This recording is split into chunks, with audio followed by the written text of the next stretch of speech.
भूमिका निभाते हुए अपने रियल स्वरूप का अनुभव करें। आज हम ऐसे समय में जी रहे हैं जहां जीवन में कई प्रकार की भूमिकाएं निभाते हुए तनाव जैसी असहज भावना को हम में से कई लोग स्वाभाविक या सामान्य मानकर स्वीकार कर रहे हैं। यहां बहुत ही आसानी से एक स्टूडेंट परीक्षा और उसके परिणामों के बारे में तनाव पैदा कर लेता है।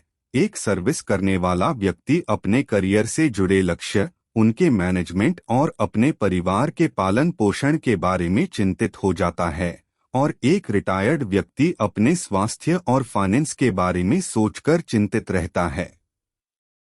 क्या आप जानते हैं कि तनाव हमारे द्वारा क्रिएट किए गए गलत विचारों का ही परिणाम है? मान लीजिए कि मैं एक कर्मचारी हूं जिसे पता है कि अगर मैं ईमानदारी से अपना कार्य करता रहूं तो मैनेजर के रूप में पदोन्नत होने में मुझे 2 साल का समय लगेगा, लेकिन मेरे स्वयं के द्वारा ही स्वयं के प्रति किए गए विचार मुझ में एंजाइटी क्रिएट कर देते हैं, जैसे कि मुझे निश्चित रूप से इस प्रमोशन की आवश्यकता है, लेकिन क्या ऐसा हो पाएगा? और अगर ऐसा नहीं हुआ तो क्या होगा? इसलिए मैं न केवल आज बल्कि अगले 2 वर्षों तक बेचैन और चिंतित रहता हूं। और अगर किसी दिन मुझे लगे कि किसी भी कारण से मेरा प्रमोशन नहीं हो सकता, तो मैं इसे पाने के लिए गलत तरीके भी अपना सकता हूं।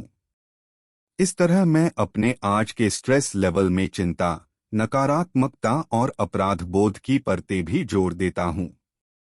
ऐसे में अगर मुझे प्रमोशन मिल भी जाए तो क्या मैं मैनेजर की भूमिका अच्छे से निभा पाऊंगा? लेकिन अब मैं शायद ऐसा नहीं कर पाऊं, क्योंकि अब तक मैं अपने शांति और खुशी के रियल स्वभाव को भूल चुका हूं। मैं बड़े लेवल की जिम्मेदारियां संभालने को लेकर तनाव महसूस करता हूं। मेरी कार्यक्षमता कम हो जाती है और मैं कमजोर पड़ जाता हूं।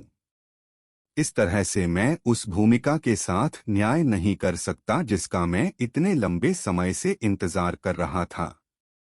इसलिए किसी भी भूमिका को निभाते हुए हमारी पहली जिम्मेदारी होती है अपनी इनर पावर को बढ़ाकर अपने मन की स्थिति को संभालना। यह हमें सफलता या असफलता में स्थिर रहने की शक्ति देता है। ऊपर बताए गए उदाहरण में तनाव उस व्यक्ति की चिंता, भय और नैतिकता से समझौता करने के अपराध बोध का परिणाम है। उसने खुद को मैनेजर बनने की भूमिका से जोड़ लिया था। उसका मानना था कि यह उसकी खुशी और सफलता के लिए महत्वपूर्ण है। लेकिन क्या वास्तव में यह सोच कि मैं मैनेजर हूं, ये ठीक है, या फिर मेरा स्व कुछ और है? तनाव का एक महत्वपूर्ण कारण हमारा भ्रम या इल्यूजन है, जिसमें हम भूमिका से अपनी पहचान बना लेते हैं, और जब हम अपने रियल आत्मिक स्वरूप के बजाय शरीर को अपना वास्तविक स्वरूप मानकर अपनी भूमिकाओं, उपलब्धियों और धन संपत्ति के आधार पर अपनी पहचान करते हैं, जो कि हमारी बाहरी पहचान है। इस वर्ल्ड ड्रामा में हम सब एक्टर हैं और अपने जीवन में कई भूमिकाएं निभाते हैं।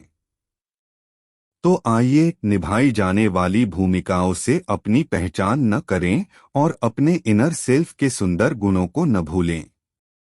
सही अवेयरनेस है कि मैं अलग अलग भूमिकाएं निभाने वाला एक सुंदर और गुणों से भरपूर बीइंग हूं। मेरे रोल टेम्परेरी हैं, लेकिन मेरा इनर सेल्फ शाश्वत है। और यही समझ भूमिका निभाते समय हमारे तनाव को कम करती है और प्रत्येक भूमिका निभाते हुए अपने इनर वैल्यूज, शांति, प्रेम और आनंद पर ध्यान केंद्रित करने की अनुमति देती है।